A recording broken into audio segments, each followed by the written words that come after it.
p.m. Mr. Metric, could you call the roll? Thank you. Mr. Weisbord? Present. Ms. Rickards? Here. Ms. Panopoulos? Here. Mr. Nixon? Here. Mr. McGreevy? Here. Ms. Devlin Moffett? Present. Mayor Andrea Deutsch? Here. And President Muter. Here, thank you. Mr. McGreevy, would you lead us in the pledge? Sure. Say what? I pledge allegiance to the flag of the United States of America and to the republic for which it stands, one nation, under God, indivisible, with liberty and justice for all. Thank you. Let's try that on. All right.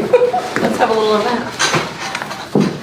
The only comment I have tonight is that we will, at the conclusion of this meeting, go into executive session to discuss a personnel matter. No council action is expected following executive session.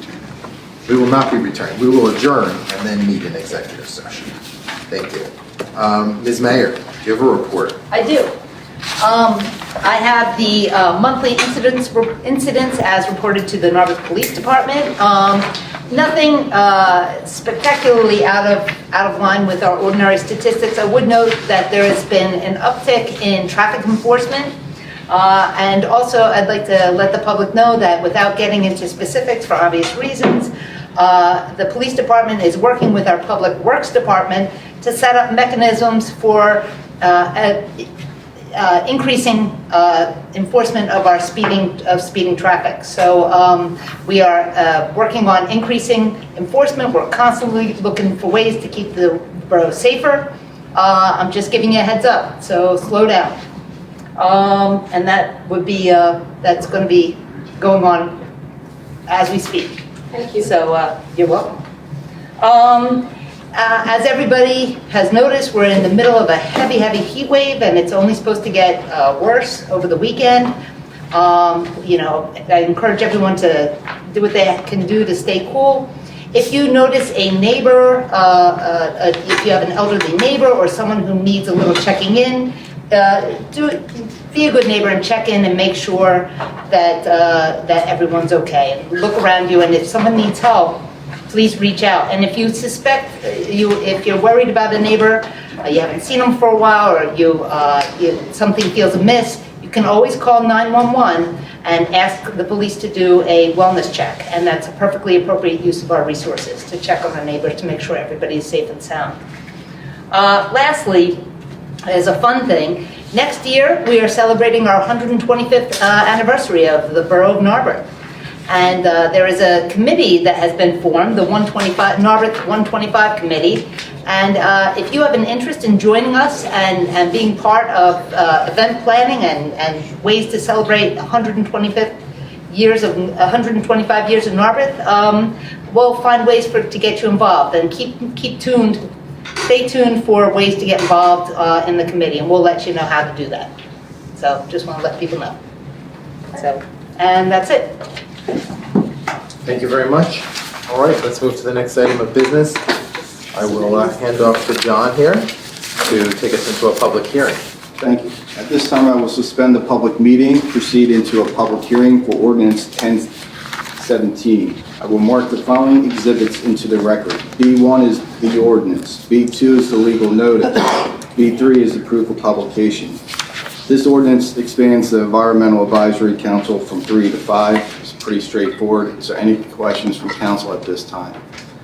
Seeing none, is there any questions from the public at this time? Seeing none, I will close the public hearing, proceed back into the public meeting. We will address this under item 8 of the agenda later on.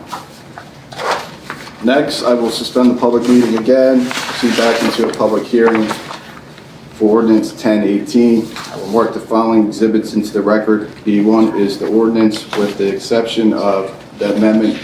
Everywhere it says 400, it should read 500. So let the record reflect that that change should be made throughout the ordinance. The legal notice will be B2. Proof of publication is B3. Bond counsel is here tonight to go through the ordinance with council. You want to come forward and go through the ordinance with council? Yes, sir. I put up, Steve, my name's Doug Rauch, with Georgette Sedley.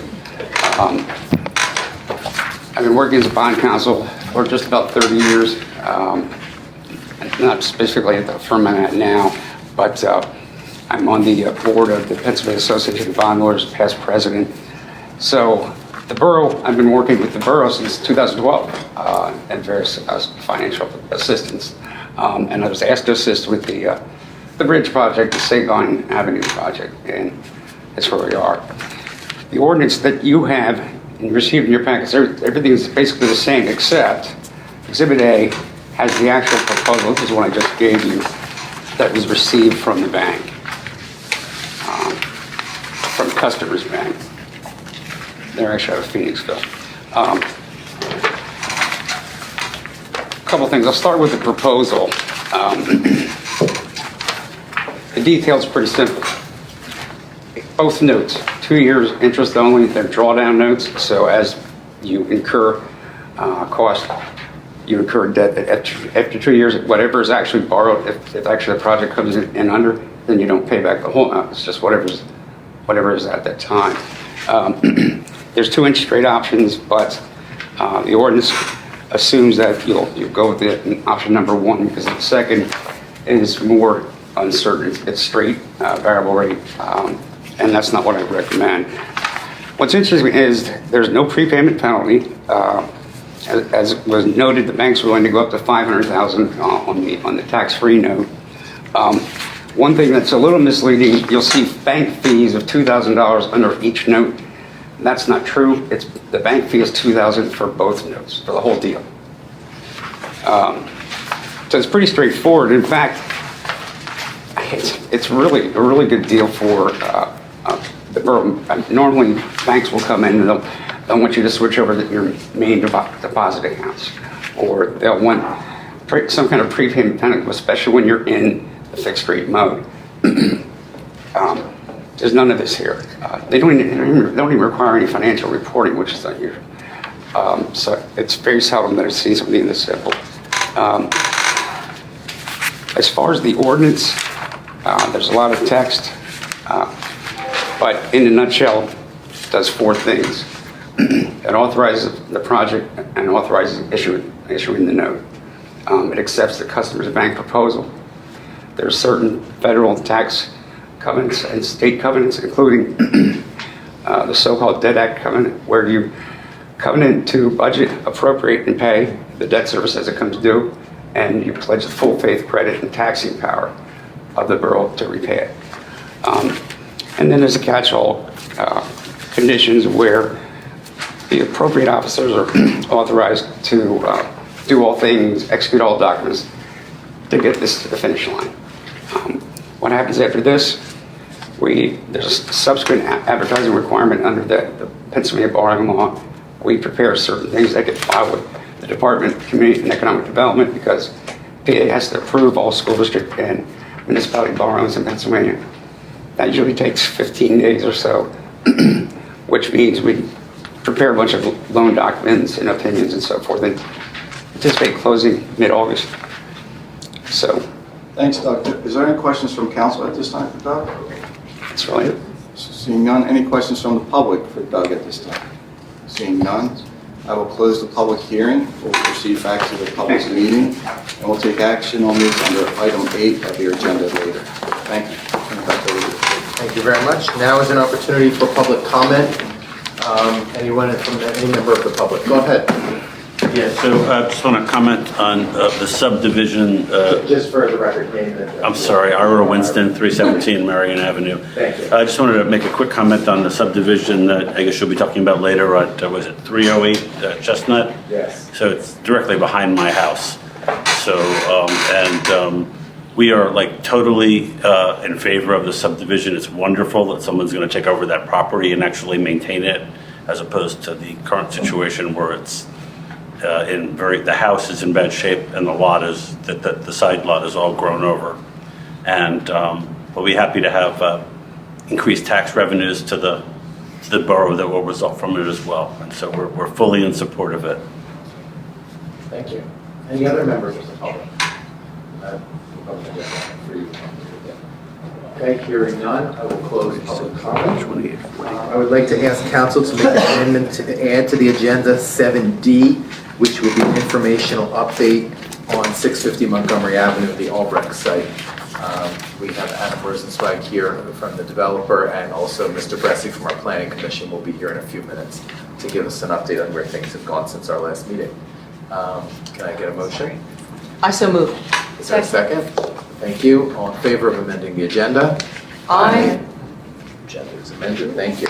We'll move to 7A, Finance and Administration.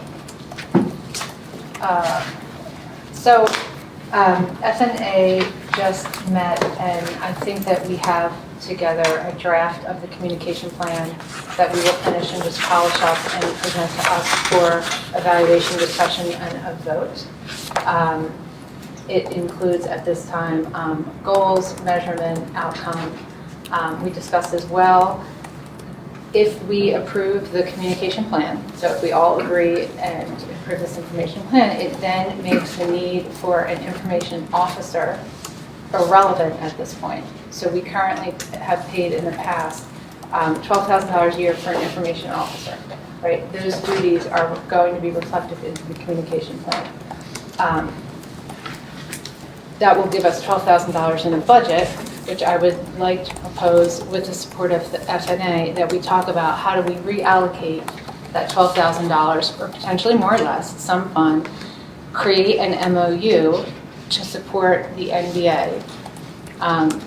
The comp plan identified a thriving downtown business as one of the valued aspects, and then is arguably a public good.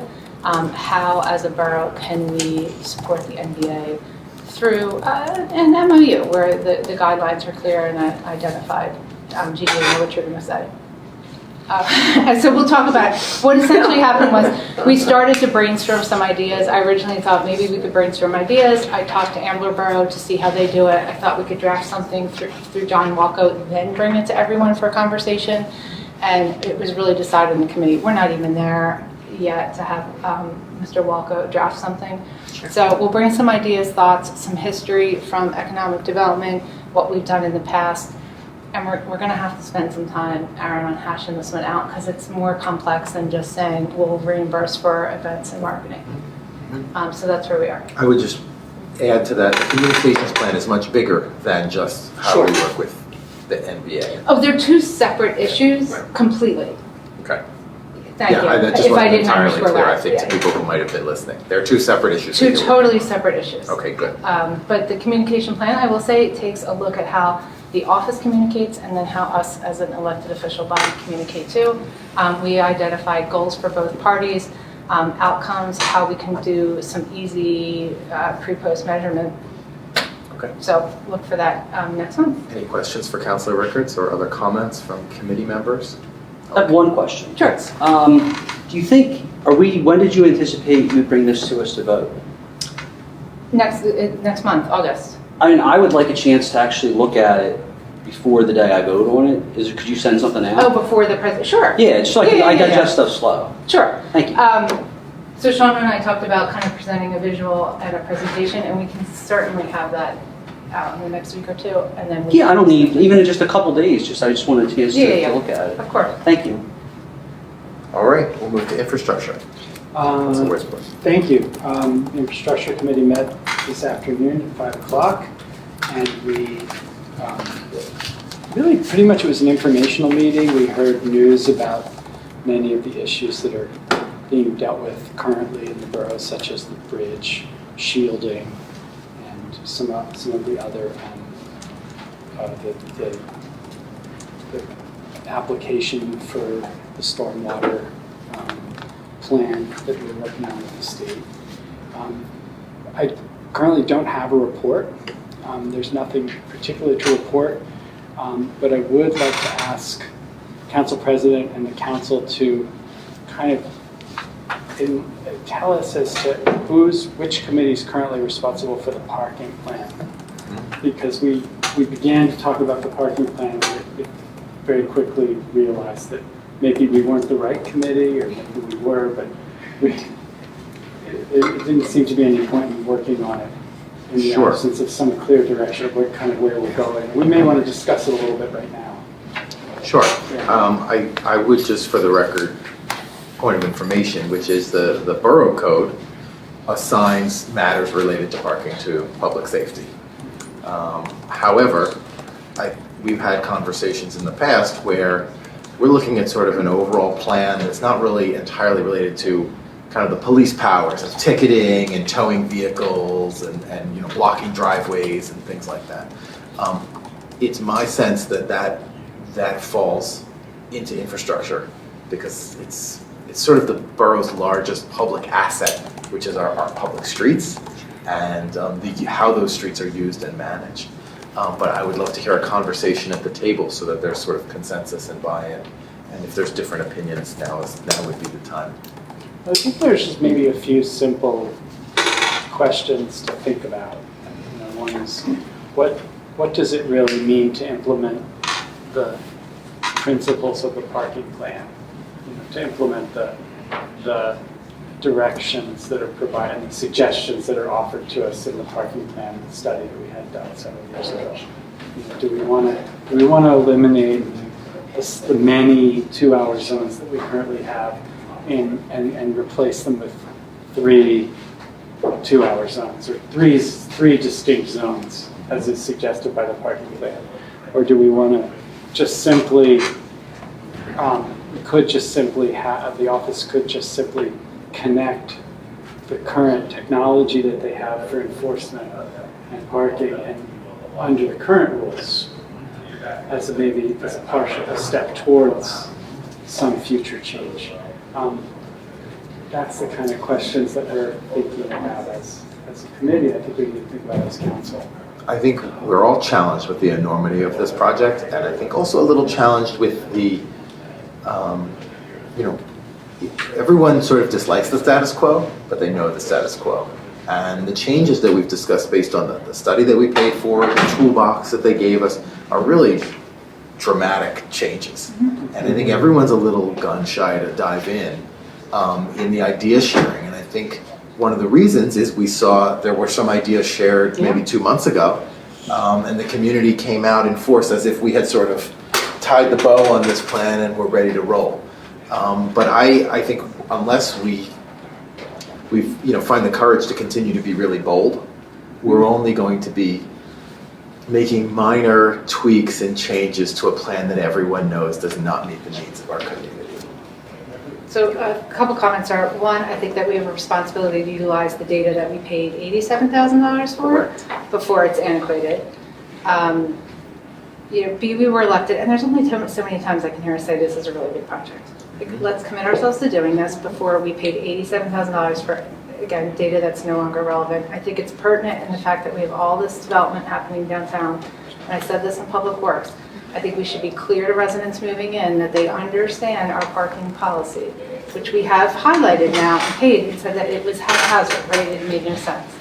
And I also think that if we are going to be bold, that it would behoove us to maybe think a little more expansively and include, maybe we have some stakeholders from the community, maybe someone from the business association to serve as, I don't know what it is, it an ad hoc? Is it, I mean, it straddles public. So I think this is not a council that's afraid of bold action. We've taken a lot of bold action, but this in particular has proved difficult. And maybe what we need is a facilitator of sorts, who, a professional who can sort of own it and help to guide the process, because I think as volunteers, it's hard for us to take on something so complex. And, we can tell you what we think if you give us a proposal, but to sort of take that toolbox from scratch and as a group at a table put something together might be very difficult to do. I don't know, I'm seeing some nods from Michelle. Well, Gigi. and I agree with that. So that might be the way to go. I think that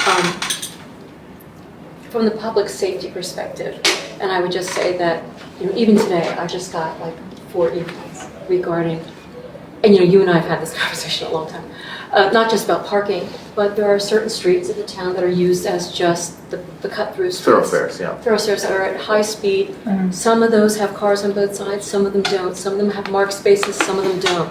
And residents are becoming, and again, to the mayor's point, police matters. Some of them will be addressed, but what I heard today was that it kind of goes beyond, yes, the parking, and I'm glad that you guys are talking about it, but there are pieces that I think cross over that I think we have to have that bigger conversation as a council. And certainly ideas can come forward, but I caution that inclusivity when we talk about the police department has to be here and some input from the fire department has to be here. And I know that we did that during the study, but we actually maybe have to have people in the room to say, like, this is the safety concern, even though, I love what they're doing, and I'm sorry, I was going to talk about public safety, that the lines are being painted and the crosswalks downtown are being outlined by that. The one thing that wasn't done is that those spaces that are really too close to crosswalks in our business district weren't pulled back. And so that's just, not because everyone ignored or whatever, it's just because we didn't make a decision about it because it's part of the parking, because it's part of what we've been working on. It's not like but it's a safety concern. It is absolutely not, it is too close. Those parking spaces are way too close to the crosswalk and inconsistent with the rest of it. So there are public safety issues. Yeah, and Finance and Administration also had a detailed discussion about this maybe 2 months ago. So that's my sense that it really is a 3-committee problem. And I don't know if we have a model for how to do that work. I would imagine, I don't think I am qualified to lead that discussion amongst all of council. I think we need someone who is more expert in policy, in parking policy. But I think what I've heard from a lot of you offline and here in the meetings are the need to maybe start with someone facilitating with all of council and in a public meeting where other stakeholders can come and participate. And then once we sort of have some general sense of the envelope that what we're willing to do, then they could be brought down to maybe an ad hoc committee or a special, kind of like we had for our long-term plan, where they could work on it for a number of months and then sort of come back with a proposal. Who could work on it for months? So there's an ad hoc committee, not a committee necessarily of just council, but like we did with the task force. Thank you, the task force. Can I chime in if you don't mind? Losing my words, yes. So a question and then comments, because I have some concise notes.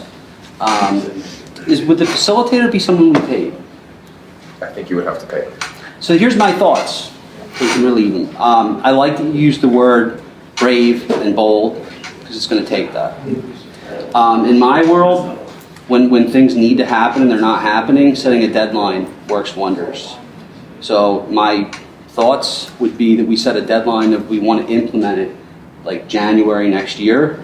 If it was my choice, I definitely like the idea of an ad hoc committee. As far as who's on it or how that works, that's up to Aaron.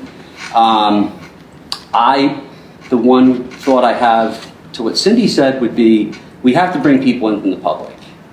I'm organically usually against having too much input. This is the third rail. We need a lot of input. And we have a manager, we have an assistant manager. I think we should try to have staff service facilitator. But they're just my thoughts out loud. I just came up with them now, so I'm just listening otherwise. I just wanted to add too that I think I'm in favor of the idea of an ad hoc committee. I think having someone facilitate is fine. I don't know if it's as much facilitate the discussion as manage the information, because there's manage the flow You want of someone the who's data, something because else it's a tremendous expert, amount of it. But I think we haven't moved yet, because there's a forest, not just the trees. It's not just the parking study. Yeah. There's interest in this community that we make best use of our streets. Yes. Not just for parking in cars, but also for bicycles and pedestrians. And so, we can, and stormwater management. And so, we can do a good parking plan, but we might miss this other set of concerns that are important to the public. And I think that we had the parking plan implementation somewhat on hold to see what would come out of the Windsor Avenue study, and we're still that piece is still evolving. So I caution there's time to sort of plan how this work gets done. Yeah. I like Mr. Nixon's idea of a deadline. I caution months of debate and conversation. It's been long enough, and it's time for action. And I would suggest that it is a very short timeline. And I support Mr. Nixon's ideas, as well as saying that, I'm sorry, $87,000 later, I'm not paying for a facilitator. Sorry, Sean. You may actually have to jump in here and run the show, because because. Okay. Anyone else? Any thoughts? So, I think that in a very short order time frame, we could quickly put some parking, redo the zones and make some parking policy changes. That'd be easy, relatively speaking, if we had some public input. But we don't love the parking system the way it is, but it is the status quo, and it's not so broken that we really need to run hair on fire and fix it right now.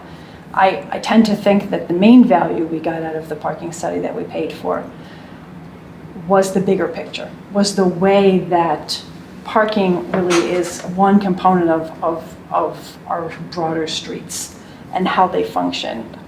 For safety and utility, there are a lot of interesting ideas in there about using parking policy and integrating it with other streets policies to make the best use of that asset. So I would rather not kind of make a quick down and dirty change to parking and then later on see that it didn't really work well with the broader picture. I'd rather take a little bit of extra time and do it in an integrated fashion.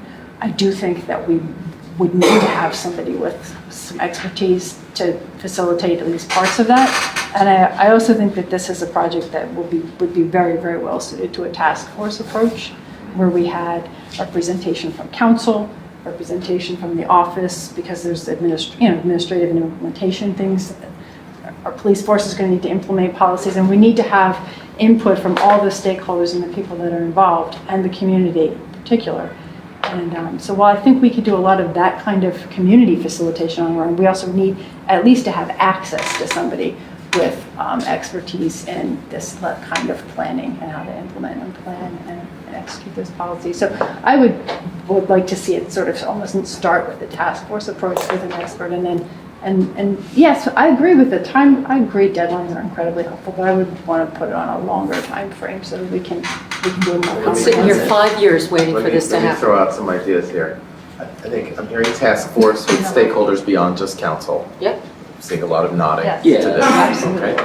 I'm hearing that there should be a deadline, and I would say the deadline would be for a formal proposal to be given to council. The reality is any task force is going to give something to council.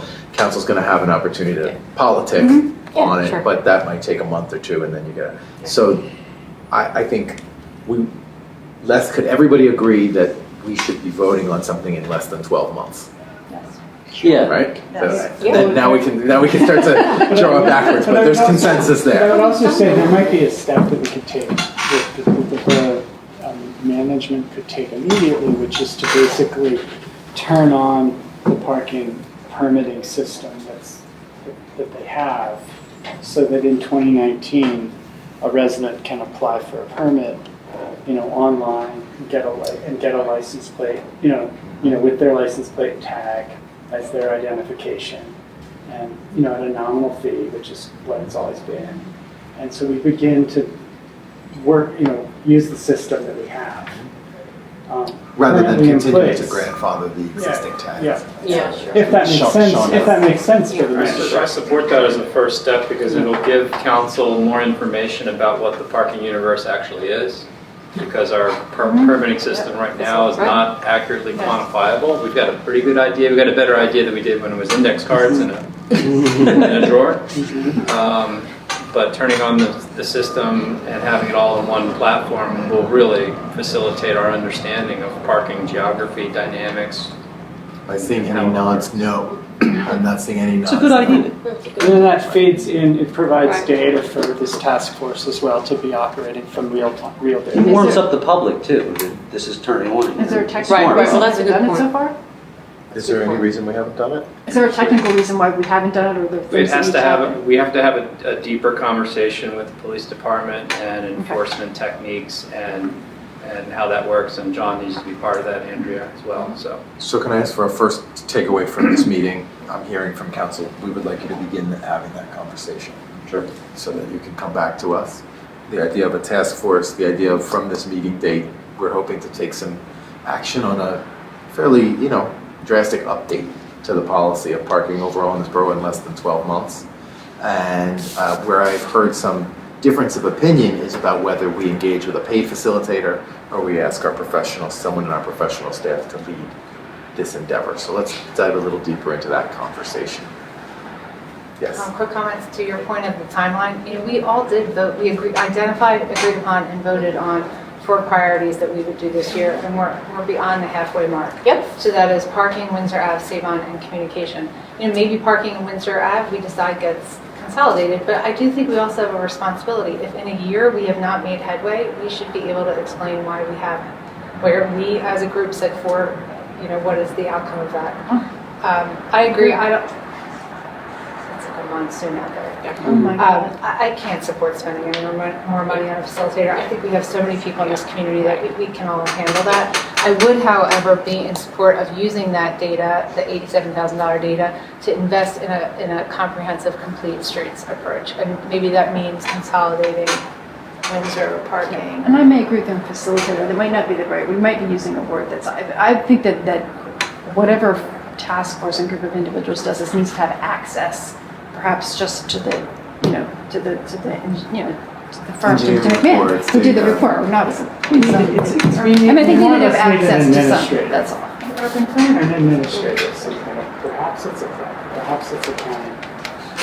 See, I do think it's someone who has a planning background personally, because Well, we do have. I was laughing because, I know. no, I was laughing because I was thinking, I'm glad they fixed the roof. That's really what I was thinking. I was like, my God, because, my God, I'm glad we fixed the roof too, otherwise I'd be coming in on my head. Because we are looking at parking as a community, as sort of how it connects to everything else.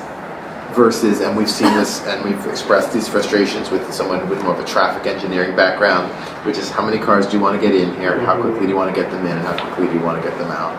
And I don't think that's the priority of this community.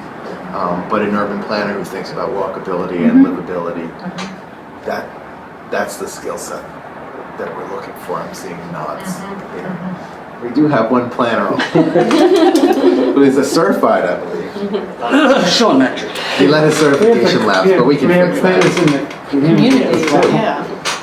We have two. We have pens to go. We have one on staff. All right. Why don't I take this as an offline discussion as it relates to allocation of staff resources? And let's see if we can't, by the next meeting, where we'll have some more information, right? And also we can maybe craft that out. Thank you very much. Thank you all. Okay. Anything else for infrastructure? Nothing more. The August meeting date is to be determined. It will probably take place after our next council meeting. Okay. Public safety. Thanks. The next public safety meeting would be the second Wednesday of the month at 8 o'clock in the morning, so in August, there you have it. We did not meet in the month of July because we had 4th of July and there was plenty of meetings done by the public safety folks. And so what I'd first like to do is thank the mayor's office. Thank you, Andrea. Thank you to Chief Gallagher. Thank you to the Lower Merion Police Department. Thank you to the fire department and all the volunteers. Thanks for John brought in a lot of support. John Gallagher, our chief, brought in a lot of support and made a big difference. And the number one thing, without you even saying it, was the first thing that everyone said to me was like, the police are on bikes.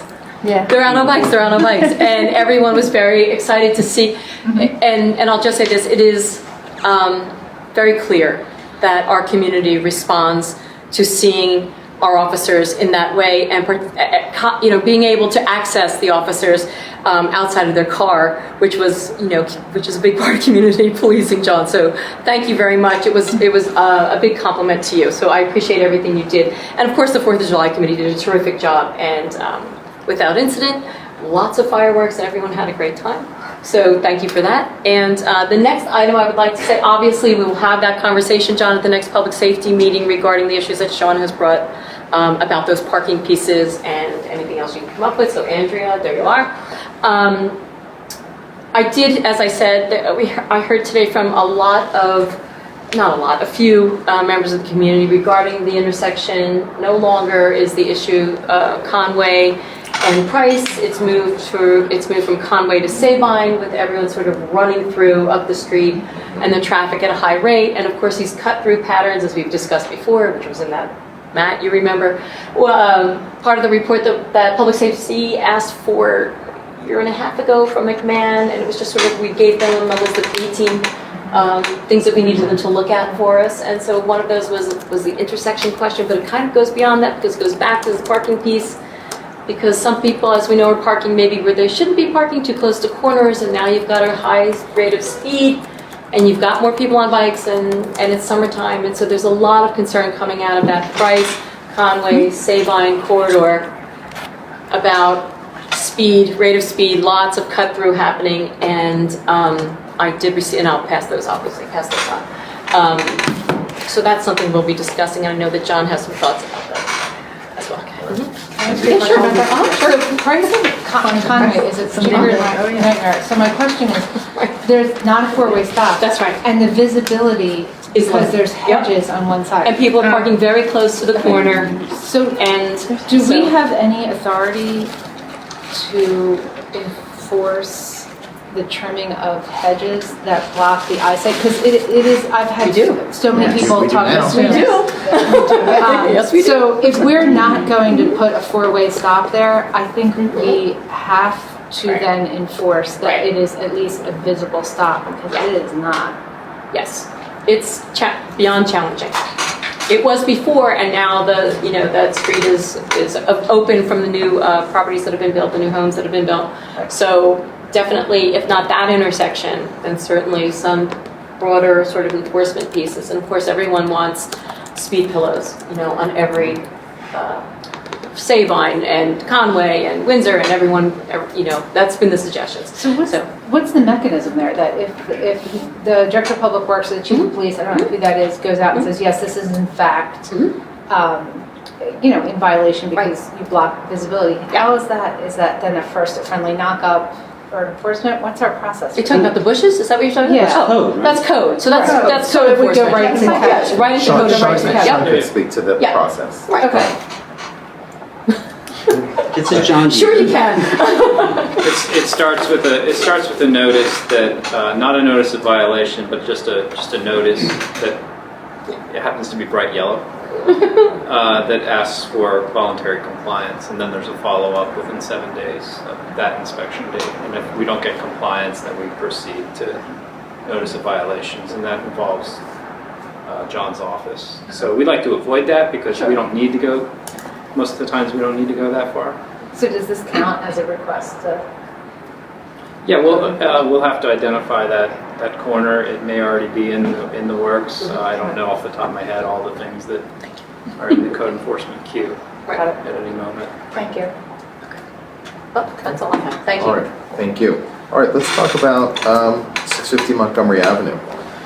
Mr. Bresci, I would love if you could give us sort of an oral summary, not a full reading of the letter that you sent us for the benefit of council and also the public in terms of where we stand with the development and which issues remain open and unresolved. Thank you.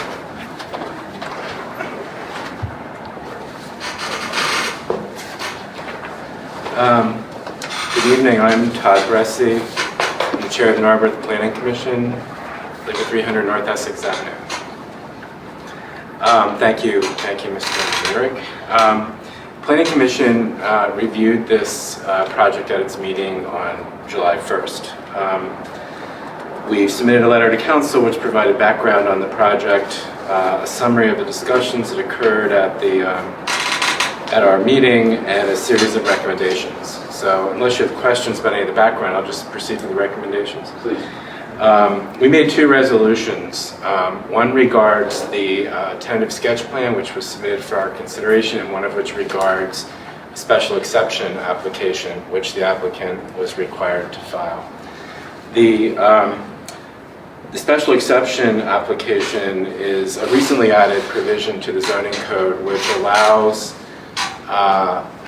some relief from the original dimensions of buildings along Montgomery Avenue, relief from the amount that has to front Montgomery Avenue, and additional frontage on side streets like Meeting House Lane. In exchange for that, applicants who are seeking the special exception have to provide certain design features, including connectivity of sidewalks on the site and to the streets and between buildings, an added level of buffering along the street sides and on the side yards of the property, tree replacement, and they have to also verify that they will not, in their reconfiguration of the building, exceed the impervious or the building coverage requirements. So our recommendation in regard to the special exception is that we believe the applicant has satisfactorily demonstrated that they have responded to those requirements, provided several things. One is that that the sidewalks that connect the proposed new building and the Rite Aid be raised and not just striped sections of the parking lot, except where the sidewalks cross traffic alleys. That the plans that the applicant showed us for buffering, landscaping along the edges of the property and the rear of the property be incorporated into the special exception application as a record of what they've agreed to do. And that there was a question about whether or not the project met the street and sidewalk requirements on Montgomery Avenue and Meeting House Lane. We could not in the meeting verify that, so we asked for the zoning officer's review of that. I've sent him a letter asking him for that, but have not heard back. So those are three things that we requested for the special exception. In regard to the overall, it was a tentative sketch plan. Our resolution in that case, again, was that overall we believe that the development meets the requirements of the zoning code.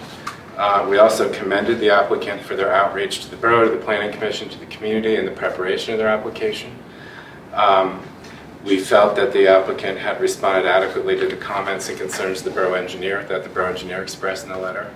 Our remaining concerns, again, are whether or not the application is compliant with the zoning rules that relate to how street edges have to be designed. It's super complicated because it talks about right-of-way design. It turns out Montgomery Avenue is like Lower Marion right-of-way. So we need a zoning officer to kind of pick that apart and weigh in on that. And then the second issue we wanted to have closer exploration of was the parking counts. The applicant has requested more parking than would be allowed under the zoning code if you read it strictly according to what is built there and what's existing there. There's a lot of interpretations about former approvals, nonconformities and so forth. What we would really like is for the applicant to make a better kind of plain English language case as to why they need additional parking, more parking than we require. What in the development is driving the need for more parking. And then to create a better case for how they feel they can achieve that under the zoning code. So I think it's just an area for more discussion to occur at this point. And Sean, what is our timeline to approve this sketch plan? August business meeting. I have a question for you about the parking. It was not clear in the letter to me either.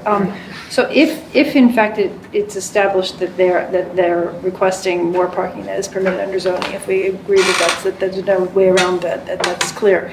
I mean, what's procedurally what authority would we have to give them any relief on that? I mean, what would they need to do? There wouldn't be a special exception. We don't have a provision for that for parking, exceeding maximum. Do we have any? Is there any provision?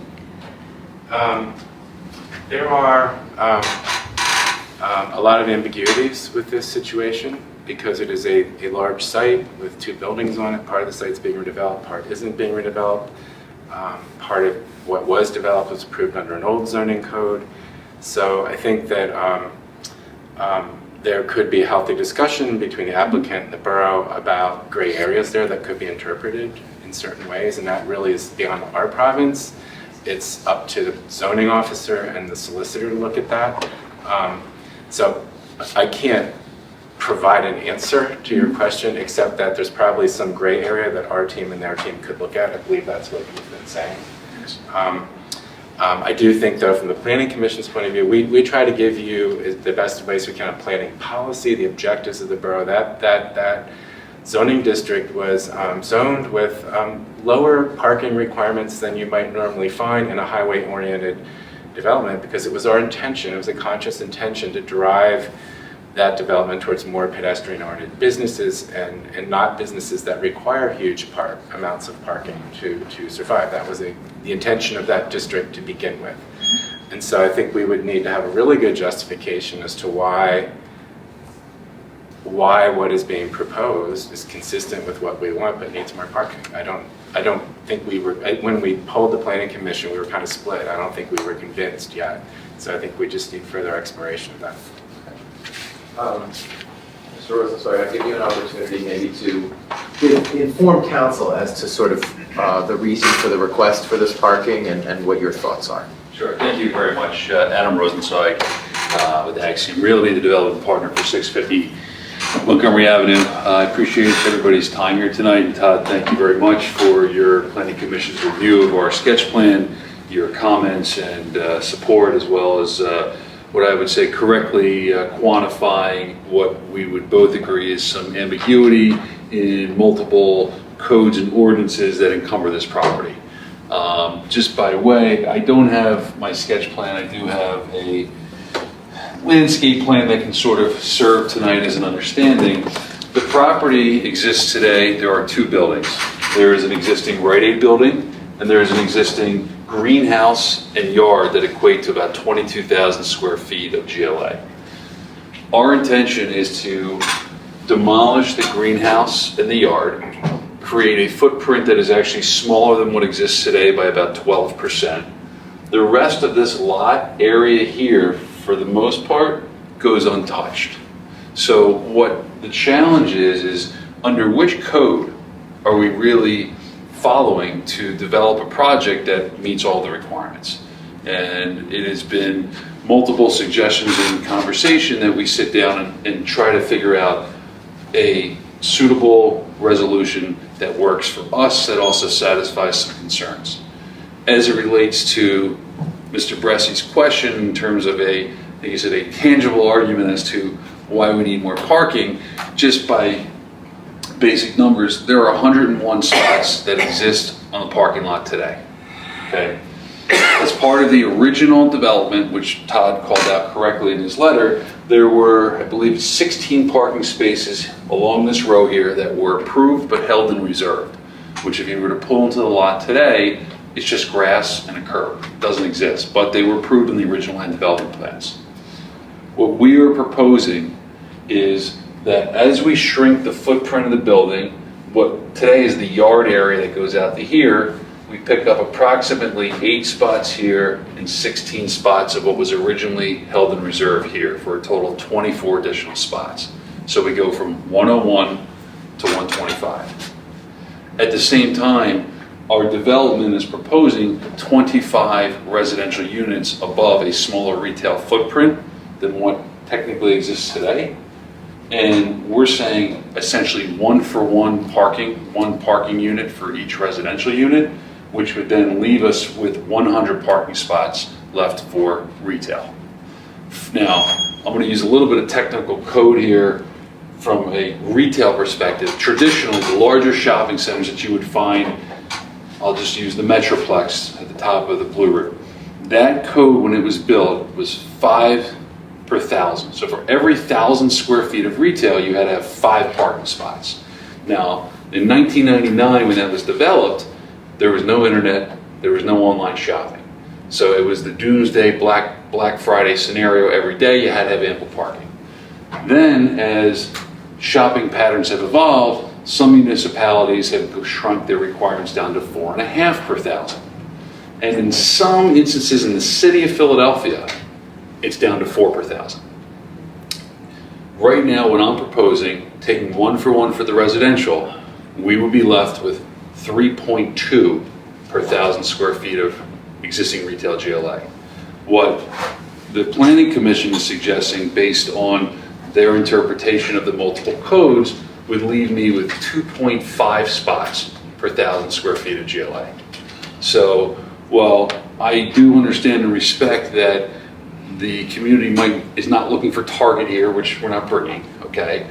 But maybe not looking for huge traffic drivers, 2.5 spots per 1,000 square feet of retail, ignoring the fact that Rite Aid has a separate requirement in their lease based on the original code, will make this a very, very difficult property to bring retail to in general, whether you bring mom and pop service or national people.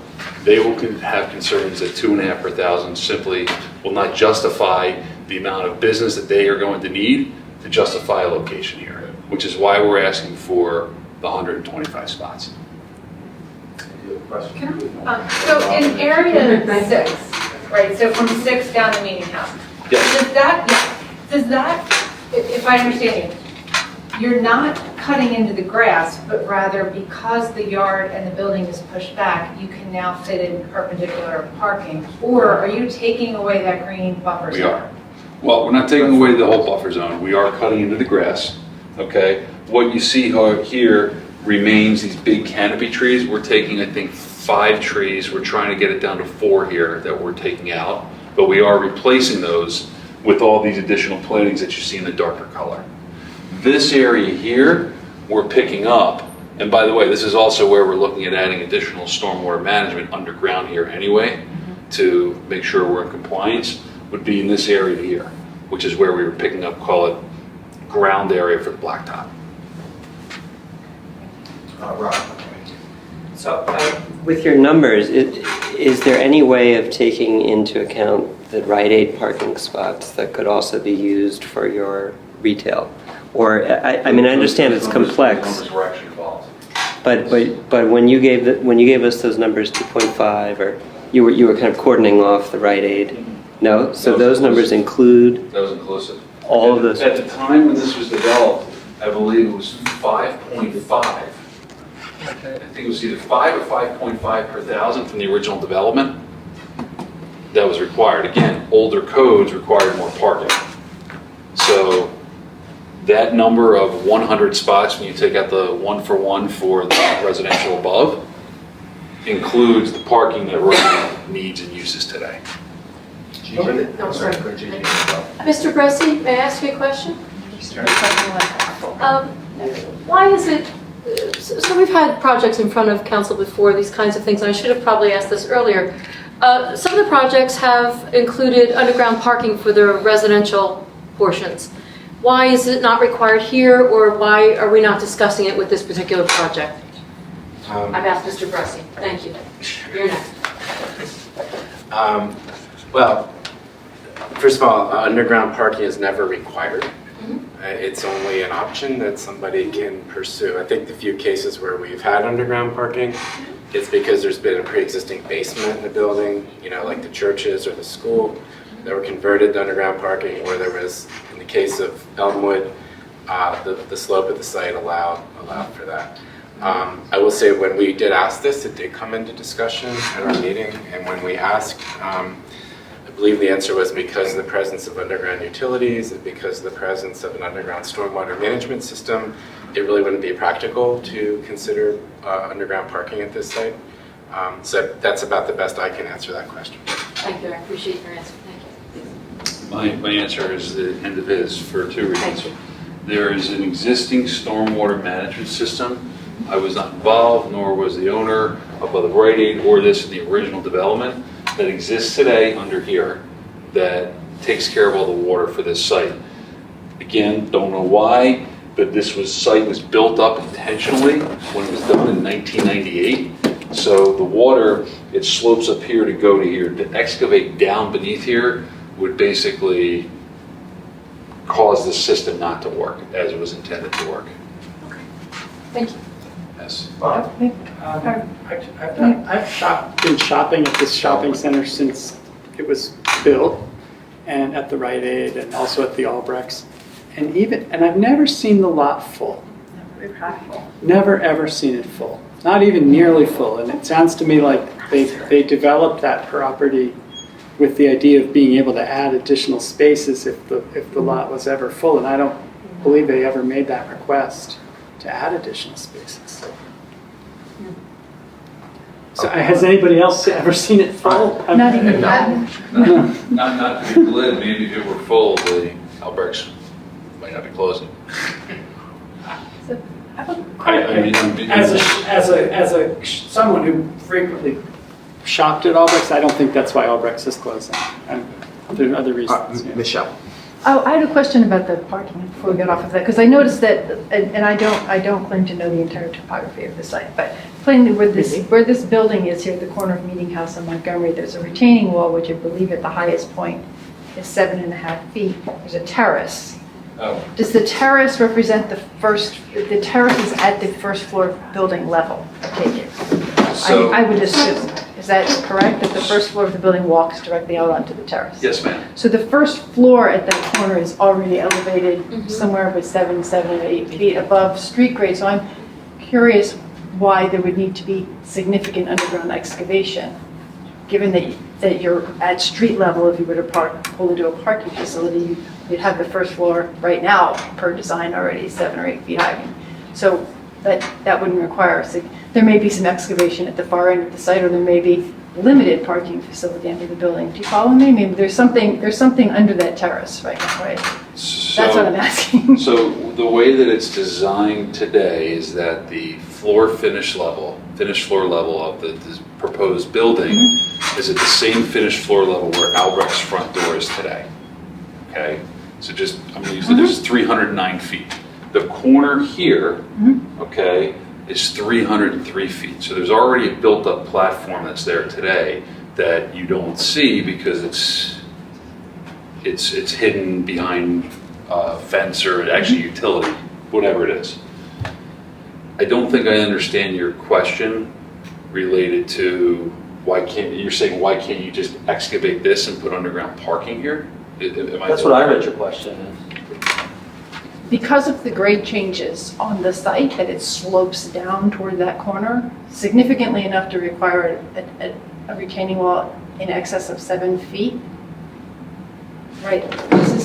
This is grade level of the existing Albrecht around the corner, right? Yes. Right. So the slope slides down. So there's some area where there's basically, if you were to drive in at street level, the first floor of the building is already almost a parking garage above the street level. I mean, it's not literally, but I'm wondering that, so in other words, it wouldn't be required to excavate down the entire portion of the site. It's already pre-excavated because of the slope. So I'm wondering if any consideration was given to putting any of the parking under there. So. Does that make sense? I totally understand the question thanks. now.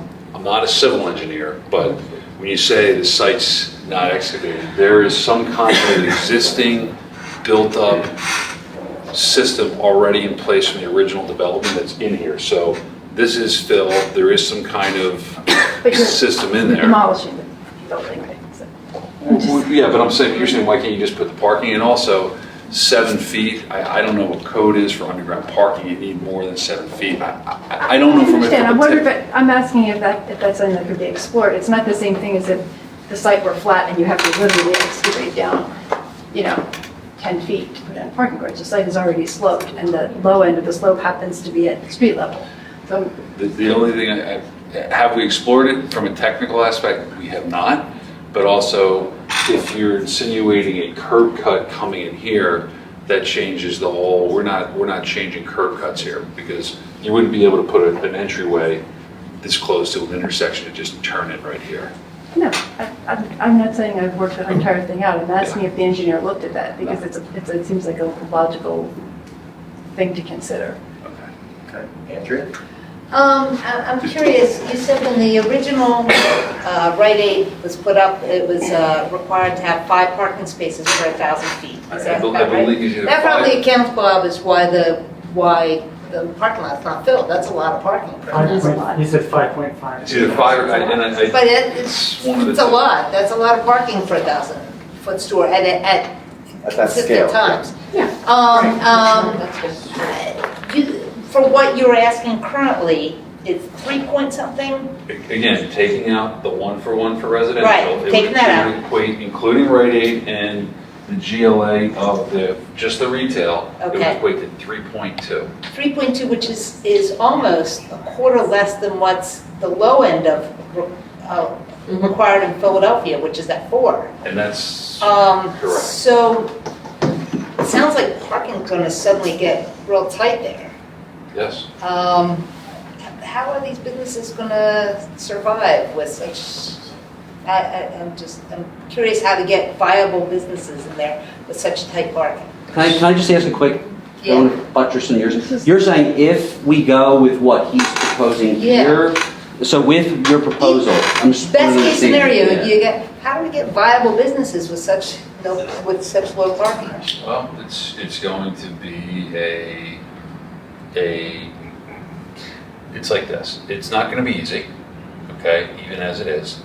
But this property offers, though, what no other larger property in Narbor does, which is parking, okay? So, except for, I don't want to say except for, because I don't have every property, but Cafe Lift has a parking lot, but I know there's a lot of spaces that are reserved for the bank, okay? The one across the street, the actual Albrecht's building across the street, I think it's 6 parking spaces, right? The other property, the office building, does have its own parking lot behind it. So my point is, there's more parking here than there is, I think, for the most part, anywhere else along Montgomery Avenue. So there is an attraction level to that. I mean, are we going to be able to retain a top 5? I don't even know what you would consider a top flight retail tenant. It's going to be challenging. So, I mean, what I don't want is empty space, like empty retail space. I don't think Adam wants that either. Yeah, no, I don't think anybody, I don't think any of us want. It's not good for the borough, it's not good for you, it's not good for anybody. Agreed. Yeah. Agreed. Agreed.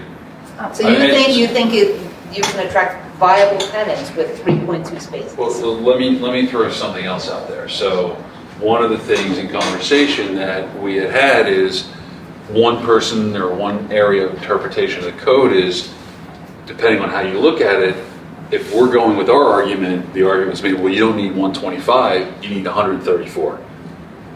Well, I'd love to have 134. I can fit 134. Where? I don't have a blown up plan from Just it. point to it.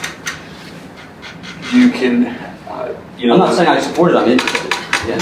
There is a way to... Just point, like where on there? There is a way to maybe add 1 or 2 spots here, a way to reconfigure, not the walkway, because that's part of what we have tentatively agreed to, but the parking around this walkway, we could reconfigure, and... That's 4. There, just, yeah. No, I again... So you'd make it denser, more dense parking? Our engineer has looked at it to see if we could do 134, and by moving some things around, there's a way to do it. Yeah, that's functional. So, Mr. Rosenthal, let me ask you a question here, because this is informational, and we're not trying to sort of come to a conclusion here today. Not at all. But I did think it's a complex issue. There's a lot of gray area. I wanted everybody to be able to get up to speed. What if we had an approach similar to what the original land development did, which was to grant spaces in reserve and really, in a concrete way, lay out the position of how you could apply to develop those spaces, which would be sort of to show following the development and the installation of tents. This lot is full. It doesn't have to be a long, drawn-out process, but you're showing this lot is really used to capacity, and you need those spaces, and then they can be unlocked. Something you want to think about? I have another question. So is Mr. Yan here with you tonight? Sorry? Is Mr. Yan here with you tonight? No. No. Oh, okay. Well, because recently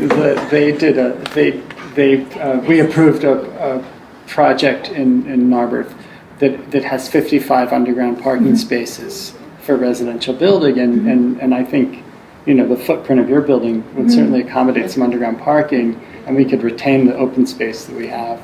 And I'm just wondering if you would explore that, possibility.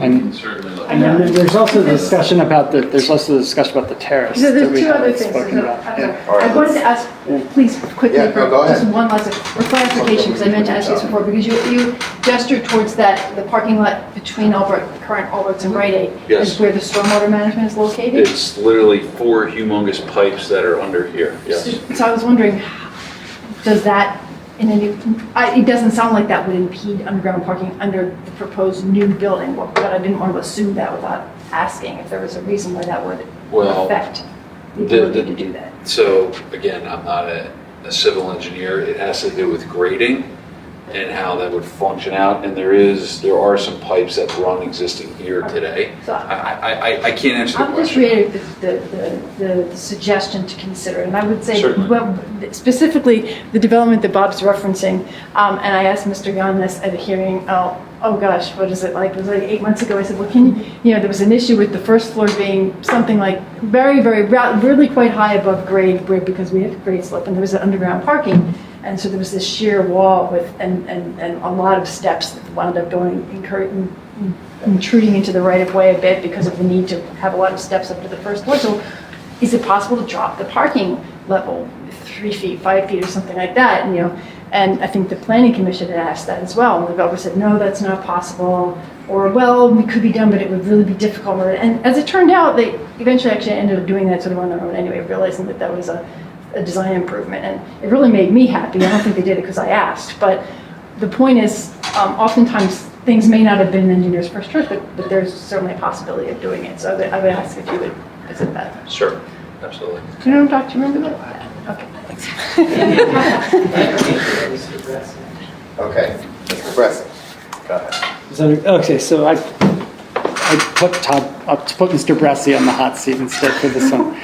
My question has to do with what the planning commission's basis was for recommending or provisionally approving of the retaining wall with the terrace as by special exception, because I'm just trying to see the nexus between the connectivity and the landscape and the buffer and the landscape buffering and the tree replacement and the impervious cover with the terrace, because in my mind the terrace adds additional impervious cover. It enlarges the footprint essentially that occupies the space of the property, and it's really, I guess I'm trying to see what is the add for us as a community of having the terrace space as opposed to having just a building that sits in a hillside. Mm-hmm. And that's because and I wonder if you could speak to that since you've been involved with that. Yeah. I'm also dying to answer the parking idea that Mr. Mederek proposed, but I'll wait until I'm called on. What's that? The floor is yours. So in regard to that, I think that's a good idea, Mr. Mederek. I also think the justification for that, from a planning point of view, is that the zoning code is predicated on the notion that there's ample on-street parking as well, and there isn't in that area. So no parking at Meeting House Lane, none on Montgomery, and that it's fair to consider extra measures because of that. In response to your question, we back into the solution of the terrace based on what the zoning code calls for. The zoning code calls for frontages on corner properties, buildings that front corner properties essentially to have two fronts. They have to front each street. And that was something we put into the code rather recently. Because actually in response to the apartment building on Windsor Avenue, where we felt they didn't understand at the outset the fact that they had two fronts, not just one. And so on the Meeting House Lane side for mixed-use building, the applicant, the designer, have to follow certain rules about how that facade has to look. And we actually did have some informal back and forth ahead of time, and the original thought was that buildings should be built close to Meeting House Road, just with a frontage of storefronts there, which is what the code would call for. But in exploring it, we realized that those storefronts would likely not ever really be used, and they would wind up being like the storefronts on Suburban Square on Montgomery Avenue, just filled in with appliques or storage, and we didn't want that. And so as we thought about it with the applicant, we thought, this is actually a gateway into the borough, and because the applicant is strongly considering restaurant uses, it might be interesting to consider how restaurant uses could face the streets to create activity along the street, a presence of people along the street, not just a dead end. And so the applicant came up with the idea of creating a terrace that could be used for public space, for coffee tables, for restaurant tables, a usable space. And so the advantage to the borough is it gains a usable urban space. That's the advantage of that design. will it work? Well, a lot of it would depend on who the spaces are leased to. But one thing I can tell you, if you look at what's happened almost anywhere, Philadelphia, anywhere, the minute someone builds a public space, it gets used. People are using every nook and cranny they can. So our feeling was the advantage was we would get a usable public space or functional space that would create a lively edge on Meeting House Road. I just want to dialogue with you about it for a minute. But I think I was not until you spoke to it. I didn't understand that. So, and I still, what concerns me most about that public space is that it's really not public. The terrace space is not a place that you could have a petition. You could ask someone to sign a petition, or stand on a soapbox and make a statement. It's not true public space. It really is private property. It's the private property of the landowner. It's their terrace. It's not our terrace. And that's my main feeling about, that kind of public space, is that it's really controlled space. Now, that's a maybe theoretical, but it does end up creating a really large wall on Meeting House Lane, which again, I wonder, like from the neighborhood perspective, does that space, is that all that connectivity and all that terrace space, is that space that is part of the neighborhood? Is it really like the place that belongs to the restaurant? And if my kid goes up there, just to walk through, are they going to feel like, oh, they're walking through a restaurant? Or are they really walking through a space that's inviting and open for their use? And so currently there's a hillside there. It's full of trees and shrubs. You could imagine that the new building could be built into that hillside without, and I understand that our code asks for this other thing. I see the issue. I see the problem. I see the problem for the developer and for the planning commission. As to how the edge of the building meets the street and the wall and the berm, I'd rather have the applicant speak to that and how they made that decision and whether there's a berm or a slope or. I'm not. They're better positioned. And that may be just a turn to Adam and say, like, could you consider maybe a fillet of earth against the wall, between the sidewalk and the wall, so that rather than the presentation of a 6-foot high wall with a 3-foot railing, it's a 3-foot wall in a sloped, in a hillside, or maybe it's not as long. Maybe the terrace only is half the length that it currently is, and then you retain some of the sloped hillside into the back, to the portion of the building that's further east or south. So those kinds of ideas. Again, and I don't want to dive too far into a technical response, but as you're talking, I'm recalling part of the design here had to do with code and the setback requirements, where the building has to be between 3 and 9.5 feet off of Meeting House, and then to have a ADA walkable, traversed, common patio walkable area, let's call it. That's where the dimensions of all of this came in. So meaning we're 9.5 feet off of, I believe, we're at the maximum setback by code, okay? And then to get the ADA in, that's where the wall came in. So I believe it's 5 feet. I think we were 5 feet from the 9.5 setback, and then 5 feet off of that to have an ADA accessible walkway, and that's where the retaining wall comes in. And where the plantings are? Yes, sir. Could that be sloped? I think that's what Mr. Weisberg thought. It is, but it's not sloped to. It's not flat, by the way. This isn't flat. This is sloped. You have, I believe, 4 to 5 feet between the wall, or maybe it's actually 6 feet. I have to go back and look at the drawings. It's 4 to 6 feet, minimum 4, maximum 6 from the wall to the sidewalk. As to what's there. So it's not flat with a wall like this. The idea is to have it come off the wall down to the sidewalk. This is obviously an illustration. It's not a technical drawing, but that's the idea behind it. I think, I don't know if it's possible, but the next time we meet, whether a better visualization of what that might actually be I think would be helpful for council, planning commission, the community. I'd be happy to share a technical drawing. Yeah. In terms of, from an engineering That would be perspective. fine. Grade, slope, wall, Yeah. patio, absolutely. Because I hear what you're saying, and I think the challenge is it's not seen in the visualization here, so it's sort of, trying to draw that in your imagination. Can I go back and address one concern you had with retail? And I hear you, and it will be a challenge to lease this to the kind of, challenge lease, let's put it that way. It's by code that we have retail here. If there was an open-mindedness to allow us to do just residential here, we would be okay with that. I throw that out there. All right, let's, thank you very much for your Thank you. time. I Thank really you. appreciate you Thank coming you. tonight. Your comment. Todd, I appreciate you coming as well, thank you. I think this was informative for all parties. We'll move to 8A. Can I get a motion to approve the minutes?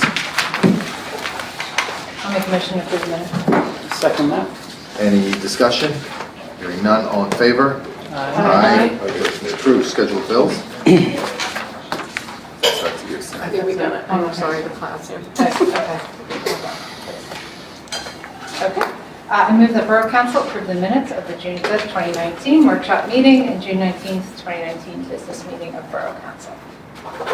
No, we just approved the minutes. Oh, sorry, I need Those a are done. second. Who's second? Somebody did. in. Somebody did. All right. Let's skip ahead. All right. You good. That's right. 8B. Okay, you ready? I'm ready. Okay. I move that Borough Council approve the schedule of bills and general highway solid waste funds and authorize the borough manager to pay all bills. Is there a second? Second. Any discussion? All in favor? Aye. Motion carries. 8C. I move that Borough Council adopt Ordinance 1017, expanding the Borough of Narbor Environmental Advisory Council from 3 to 5 minutes per the attachment. Second by members. Members. Seconded by Rob. Any discussion? All in favor? Aye. Any opposed? Opposed. One opposed. 8D. I move the Borough Council adopt resolution. Point of order, the resolution that is before council right now has 2 blanks that need to be filled out. That's what we're doing next. Okay. I believe No. you were about to move for that. In terms of office and appointments. Yeah, is that yes, that's, Yeah, that's before we it. act on that resolution, We need to fill we need to throw it in and then we can take a formal motion. I'm sorry, I understand what you're saying. Are there 2 names? Oh, I forgot about that. No, not Yeah. names, it's the terms, I thought. No, it's names. names. Oh, it's names. No, we went through the terms You need to approve the officers. with Jim at the last meeting. Yes, I remember okay. now. So Yeah. confused. Oh, it's names, okay. Okay, so open discussion. Are there 2 individuals that we would like to appoint to the EAC? For new applicants? We have applicants? Yeah. We have one We applicant. had one applicant, so we don't Can we have to leave them find blank, anything leave else. those positions open? That was the, I Can we think, make where one we kind appointment? of. Yeah, right. Can we appoint? My recommendation would be to make the one appointment and then follow it up. And when you have the other person, you don't have to amend it, have another President Murick, resolution. I move that we appoint Miriam Shackout to the Environmental Advisory Committee. Second. To the greatest existing term that's currently open of the new spots. Okay, can you write that on here? Oh, yeah. Okay. Rob could help with that. We're filling in, we didn't vote yet. We didn't vote. We didn't vote. SHAKOW. It's not a motion. This is our working prototype. Okay. Let's All appoint right. Ira Wins. Everyone is sort of nodding, so that's technically not we can't have it as a motion because we don't have an opening until we. Okay. until We haven't do had this. discussion. But now, if you would like to make the motion with the name, and then we can have our discussion. Thank you. Okay, I move the Borough Council adopt resolution 2019-18 to reestablish the terms of office for the Narbor Borough EAC appointments due to increase in membership per the attachment. And appoint Miriam Shackout to a newly vacant position. And appoint Miriam Shackout to a newly vacant December 31st, 2020 appointment. Is there a second? I'll second that. All right, It's great. my thing. This is Jim's game here. It's on my game, but. Yeah, I'll abstain from this. Okay, Rob's going to abstain since he has a You don't relationship have with to. Ms. Shakow. Indeed. If I And I'm not going to say what that relationship is, you'll have to figure that out on your own. Comment. Thank you. In my time here, council has been very clear in not appointing spouses to positions. We've kind of worked our way out of that in my time here and creating a new understanding that it got very complicated in the past, having elected officials at the table and their spouses in advisory positions. I caution council to think twice, three times. If you don't remember the past, I can't remember. I think my short-term memories. This is long. don't make me say My why, long-term Bob. memories. I caution you, and so I'll leave it at that. Any other comment? I mean, to It's speak. nothing against Yeah. Miriam, it's just the idea of it is we just unhinged ourselves from all of that. I'll speak to it. Well, go right ahead. I mean, it's hard because Yeah. I would have to, I don't know what I could do to make Mrs. Nixon apply for one of these spots, but I think your concern's legitimate, Gigi, and it actually went in my mind, but Miriam, I felt bad that she didn't get on the EAC when it was created, and I don't think it was I won't call it a mistake, but the dedication that she has shown and her level-headedness, I think in this instance, for this councilman's vote, far outweighs your valid concern. It's an unpaid advisory position, and Miriam already has such an active role in the Narbor environmental community that I feel like it's really just giving her credit for her work. But I do, third and last time, I don't think your comment is without merit. I think whenever a spouse is being appointed, it's certainly worth noting. I just think that in this unique instance, for me, it's outweighed by the qualifications of the applicant. I'd just like to note that I worked closely with Dr. Shakas and depended on her on the plastics ordinance. Her area of expertise, the social science lens that she brings was invaluable, and I never ever felt any conflict of interest. So I feel forward with this. Any other comments? I just wanted to acknowledge that she served on the planning commission for many, many years prior to Mr. McGreevy actually being involved on council, and I think her record sort of speaks for itself. Now, that said, your concern, I think it's something to be mindful of when we do make appointments, that we're just clear-headed and that our eyes are open to the fact that could potentially be a conflict of interest. I don't see one in this instance, but I do think it's something to be eyes open about. It's like a box we should always check, Yeah, right? It's good that we're talking about it. Yep. I think we should applaud Gigi for, it's hard, I would personally find it hard to bring up, but I'm glad you had the courage to do it, and it's good that we're having this dialogue. I'll add, I agree with Councilor Devlin Moffett. I think it's an entanglement. Yep. It's not against the law. It is not a conflict of interest. Everyone here is an equal citizen. If one member of a marriage chooses to participate in this community, it doesn't exclude the other. But at the same time, we at the council have an opportunity to vote and make choices. And I think given the role here, I don't feel like it crosses a line. If this was, and I'll just say, if this was Civil Service Commission, where they're making binding recommendations and votes on council policy, I think it gets more complicated, and I would urge future councils to keep this under advisement, because it took us a long time to get to where we are, and I hope we can stay there. Thank you. All right, all in favor? Aye. Aye. Any opposed? None? Thank you. So the record is clear, there is a vacant spot. I guess, Sean, when you find somebody, we'll have to do another resolution. Understood. Okay, thank you. All right. 8E, general obligation. I move the Borough Council adopt Ordinance 1018, the issuance and sale of its general obligation note, Series A of 2019. You're going to hop in here. Yes, with the $500. Okay. I'll second that. Wait. Oh, I'm sorry. Do I have to finish reading it? Or I thought you should. Yeah, you Okay, should. okay. I'm gonna move it. 500. That was my Okay. The issuance and sale of its general obligation note, Series A of 2019, and an aggregate principal amount of $500,000, the Series A note, that's federally taxable general obligation note, Series B of 2019, in the aggregate principal amount of $620,000. The Series B note, the Series A note, and the Series B note together, the notes provide funds towards certain capital projects per the attachment. I'll second. Seconded. Any discussion? Questions? All in favor? Aye. Aye. 8F. Back to you. I move that Borough Council adopt Resolution 2019-19 approving the preliminary subdivision plan for the parcel located at 308 Chestnut Avenue per the attachment. Is there a second? I'll second. Okay. Any discussion on 308 Chestnut? As long as it makes Ira happy, I think vote for it. Yes. Another point of order, Kidding. just to clarify that if the council is inclined to approve this resolution, that all waivers also will be marked as granted. Okay. Were Yes. there any waivers? Yes. Can someone describe the situation? Yeah, I was just thinking. Can we clarify the Absolutely. trees? The situation with the Yes, trees yes. and the property. Yes, thank you.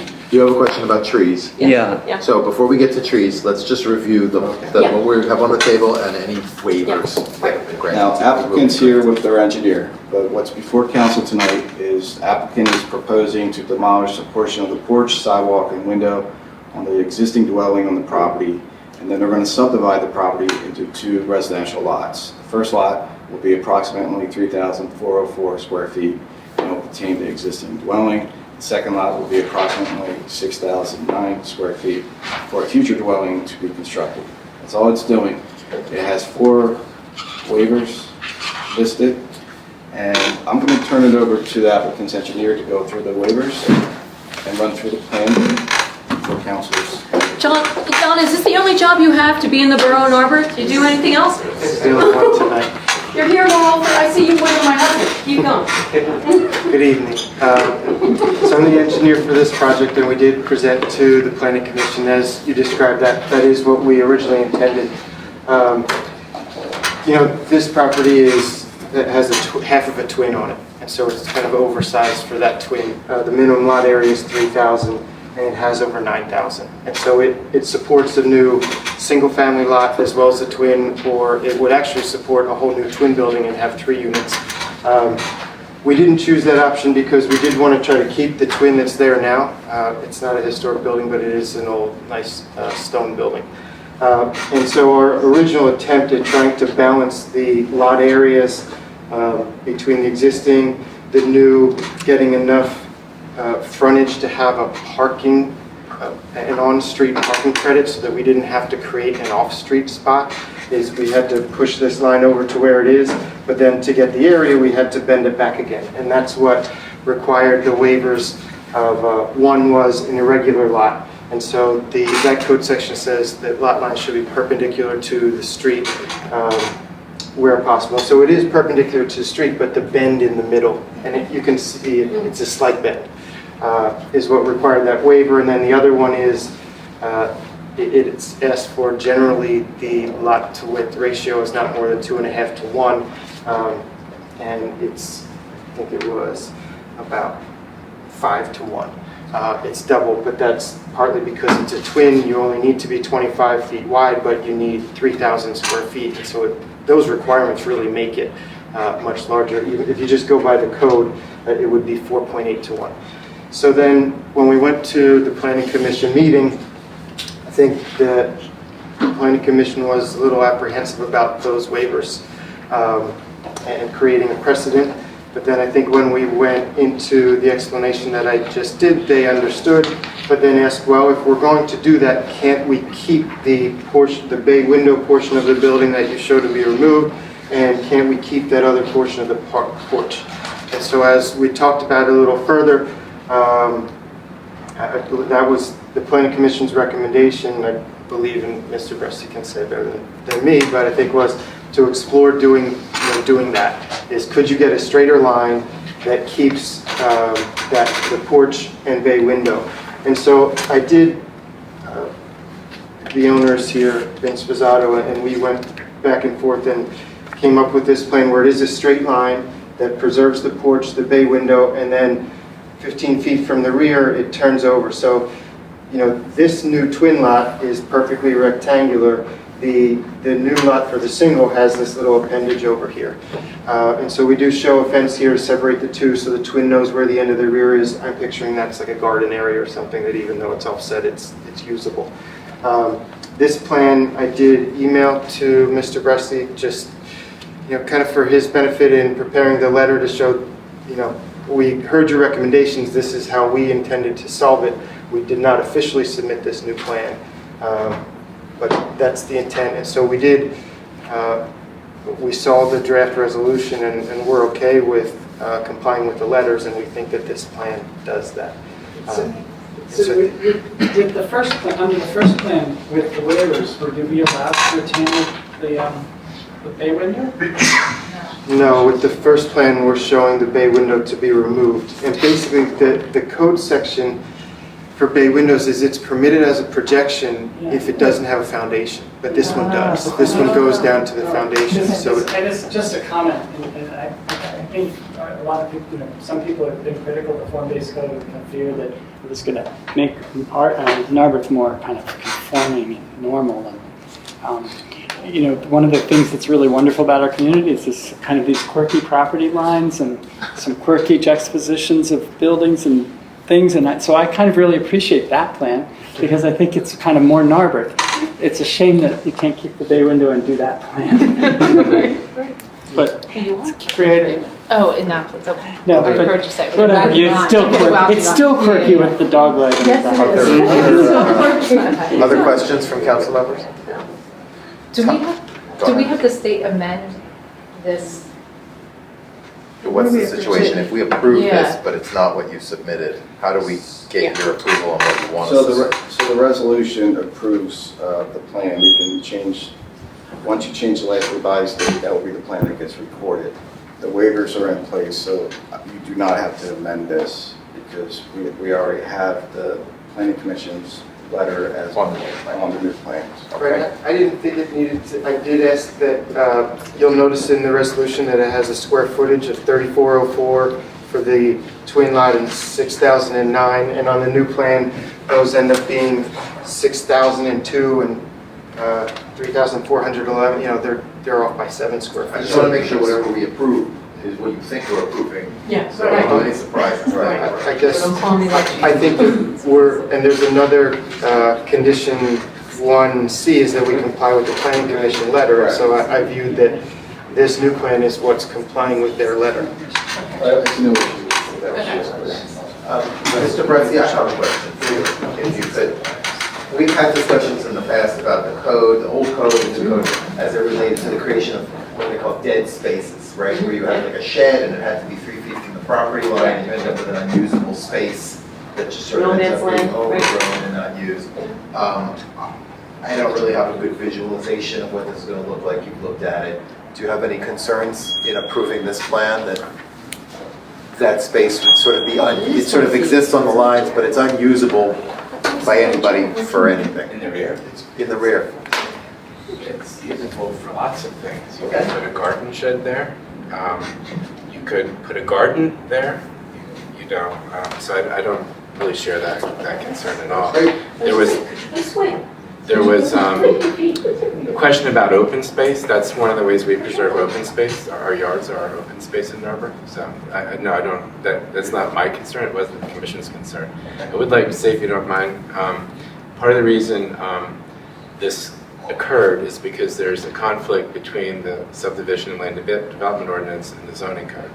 There are many ways in which the saldo needs to be brought up to date so that it doesn't present, I think Mr. Young said there was a place where it's like theoretically impossible to meet both. This speaks to the need to update the saldo.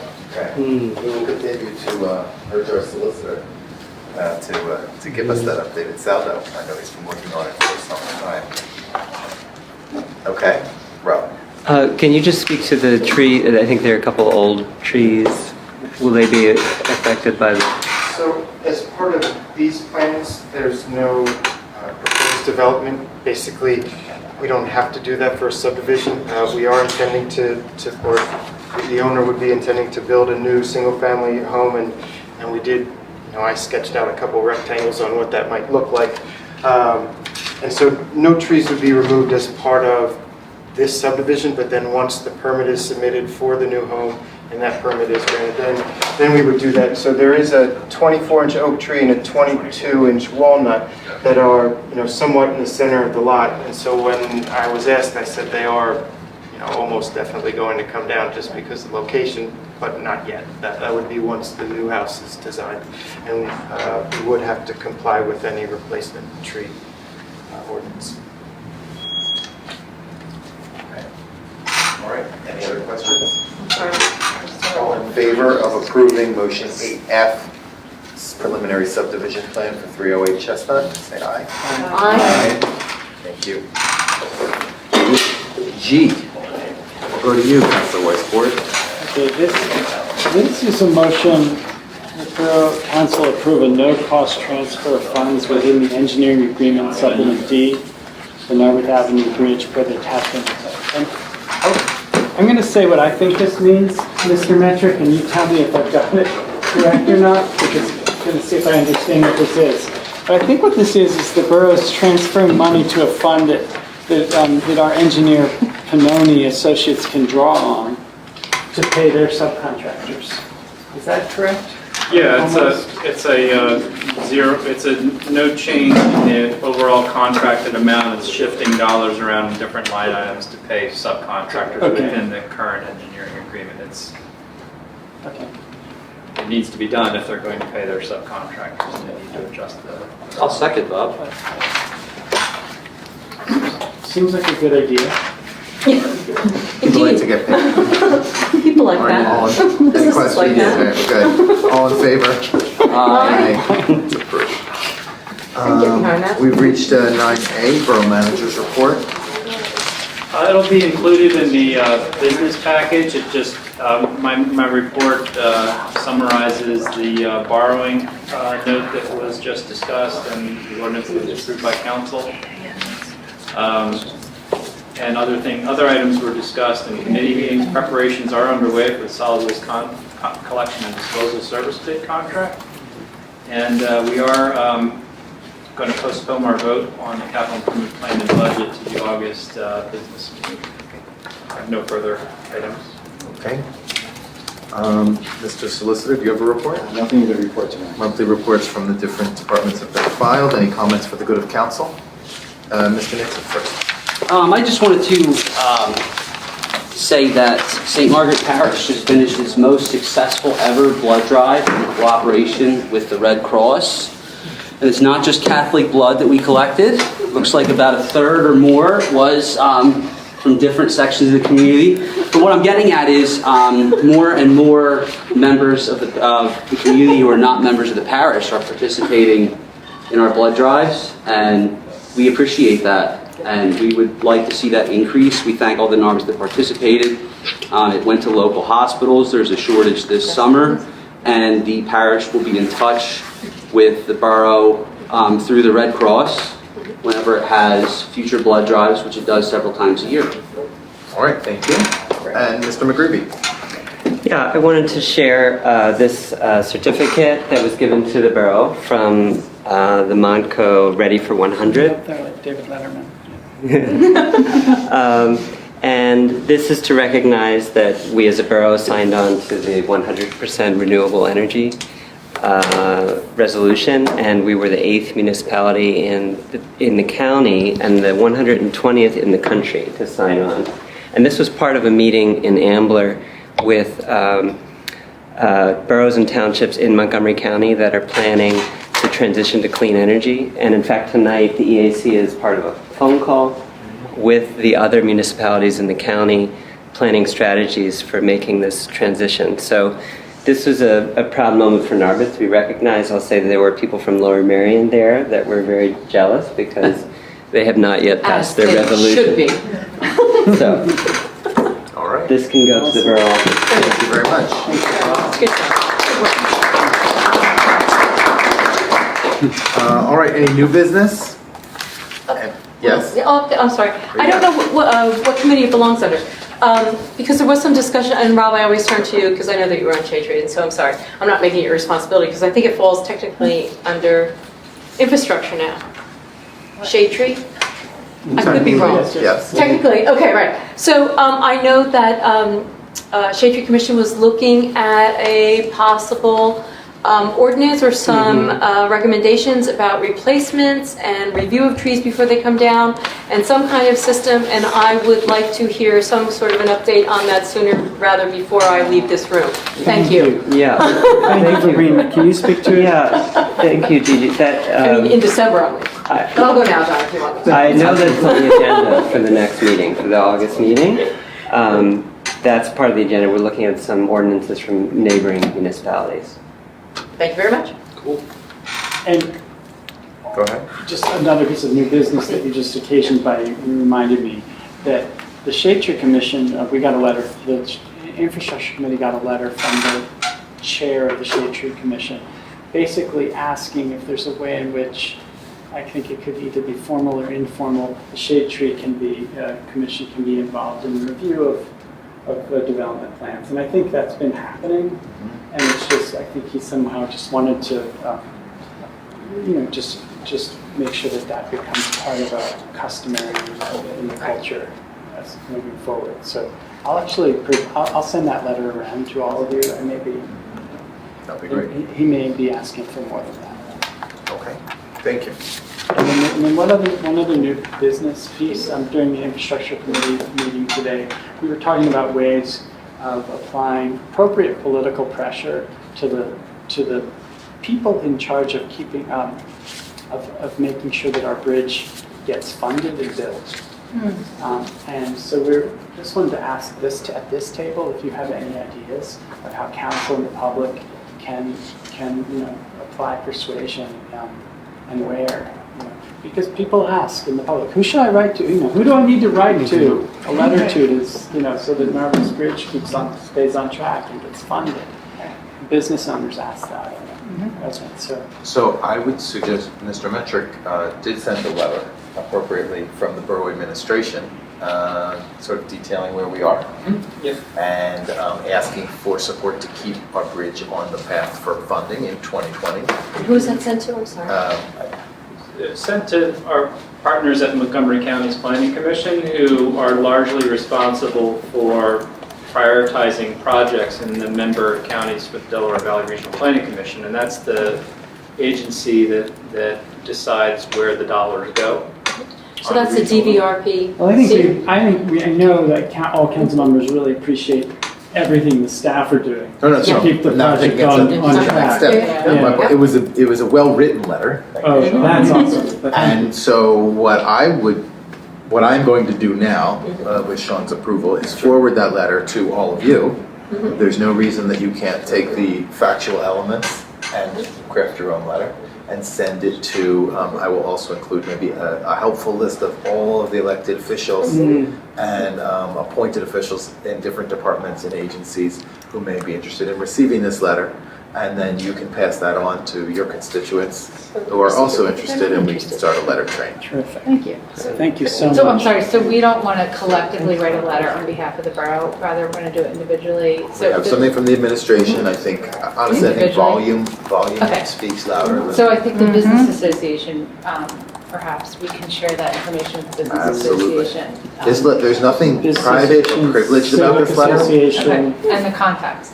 Feel free to send it on. Bodies I and would ask individuals. that letter be sent to me so I can distribute it to as many people as possible. I will do this. I Okay, have to get out and think about it on Twitter. thank you. The Sorry, timing is good. I'm sorry, can I just clarify something? So we're going to send it to the folks at this table. And you can all sort of do with it as you please. Okay, so fair enough. Right, and that's the idea. But I want to thank Mr. Metrick for writing that, and I look forward to reading it. Yeah. But don't hide your light under the bushel. I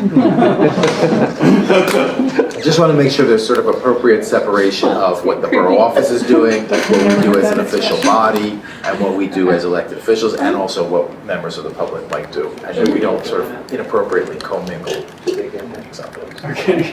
All right, thank you. I will get that sent out shortly. Any other new business?